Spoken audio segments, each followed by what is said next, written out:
Hey lovely people, I missed talking to you, all 26 of you subscribers, and I'm not being sarcastic. I think it's really great that there's 26 of you, and I love all of you, and thank you for watching, and for commenting. I do see your comments and stuff.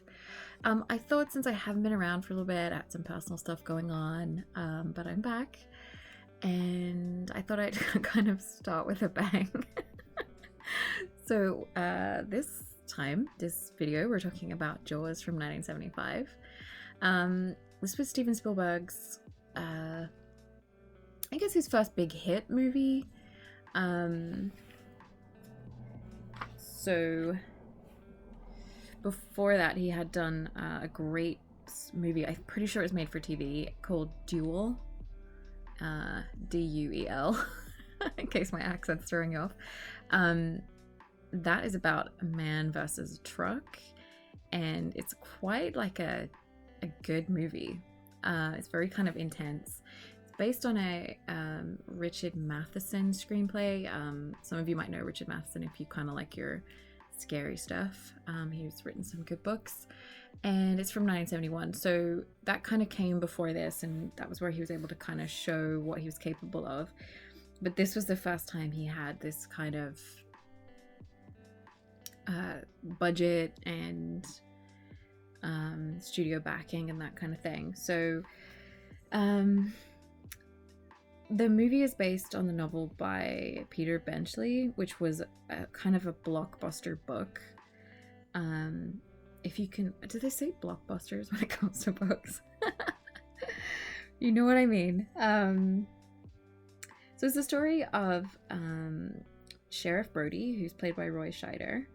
He's new on on Amity Island, and something strange starts to happen. Bodies start to wash up on the beach. There's a killer shark menacing anyone that goes in the water.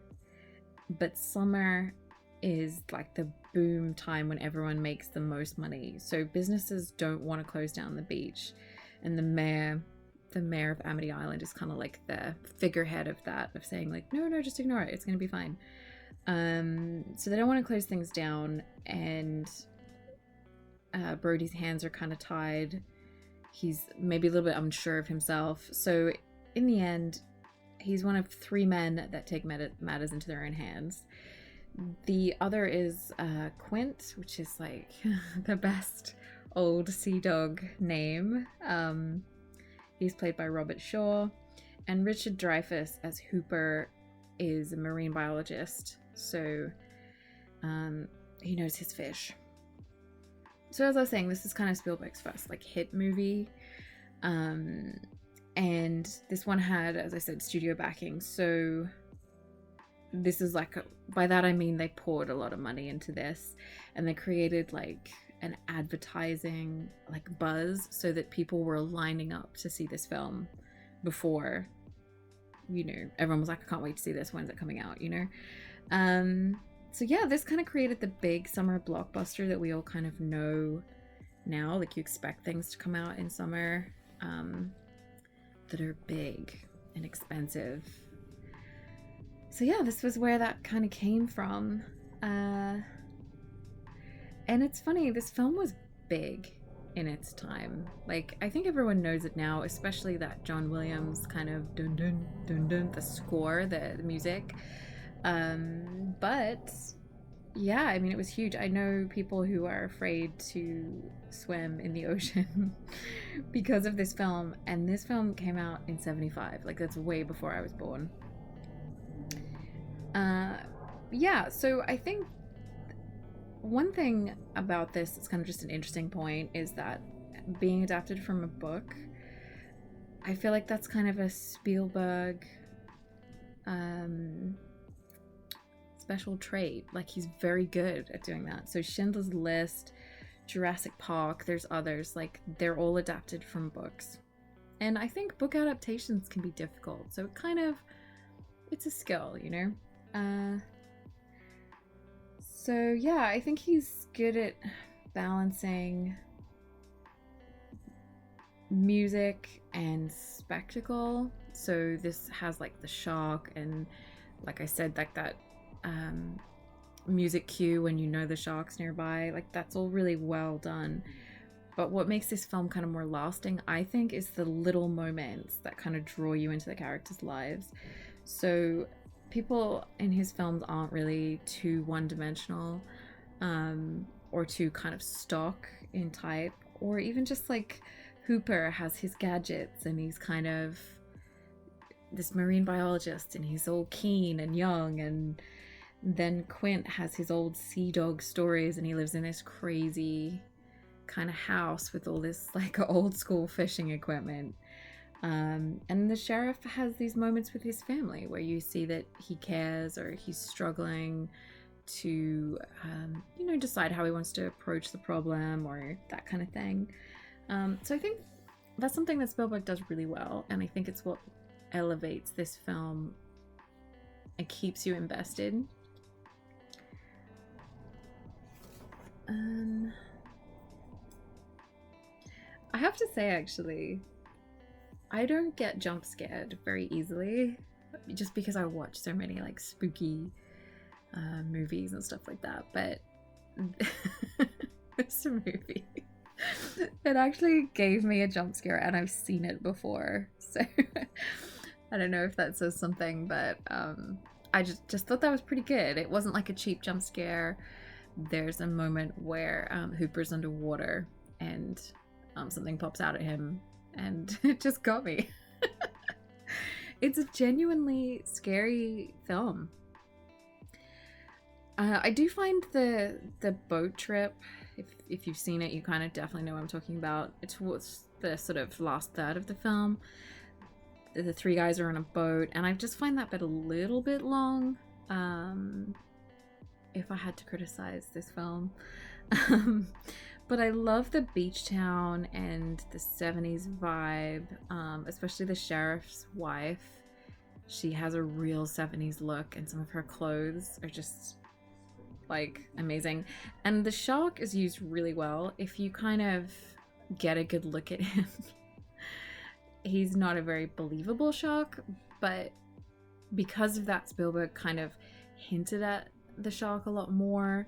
So that's kind of a flaw that kind of worked out to be in favor of the film, because it really creates that creeping menace, and it's more scary what you can't see than what you can. Speaking of being a menace, the film was really difficult to make. Shooting on the ocean creates a lot of problems. This is something that kind of came up with Waterworld, like quite a few years later. Kevin Costner wanted to direct this film, Waterworld, and it takes place on the ocean. And so they designed a special camera to make the film, and the budget just kind of went crazy. And it was the same kind of situation with this film, but this film was more successful at the box office. Yeah, so the shark broke down was probably like one of the biggest problems, but yeah. So I remember that there were, I think, 2 different films due to come out about Spielberg making this film. There are 2 documentaries. There's one from 1995. So there's a lot of lore around the making of Jaws, but I think the newer films might have been held back because that kind of happens. But yeah, there's a lot of stories around things that went wrong on this film, and I think for me that kind of makes me happy that it was successful, because I just think these poor people, it must have been like cold and uncomfortable filming this sometimes. Obviously Jaws, there's a lot of sequels and a lot of imitations. The sequels didn't have Peter Benchley, he didn't work on them, and Spielberg didn't work on them, and they have a very different flavor. I did watch them, they're quite fun, but they're not sort of good quality, I guess. as far as like characters and plots and stuff go, but they're kind of fun to watch. But a lot of other films, like big shark films, are still being made because of this film. So yeah, I think scenes where Hooper's underwater and 70s teens go skinny dipping and Jaws just eats an entire boat, it just makes me happy.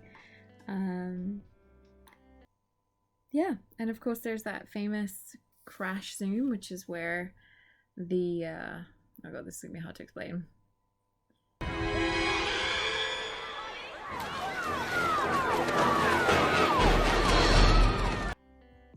The camera like pushes in on Roy Scheider's face, and it's that thing where you suddenly go, oh my gosh, like everything's rushing at him, you know, like something's clicked and he understands, and he's sort of paralyzed by suddenly realizing. And that's they say, I have heard this said, that this film was the first to use that crash zoom, and to good effect as well. But I have also heard people say it's been used in other films before this, so that one's up for debate. But yeah, it's a great film, I have to say. If you're looking for something fun and old school to watch, and you want a little bit of escapism from whatever, then yeah, you could do a lot worse than rewatching Jaws. So yeah, that's pretty much it, and thanks for watching.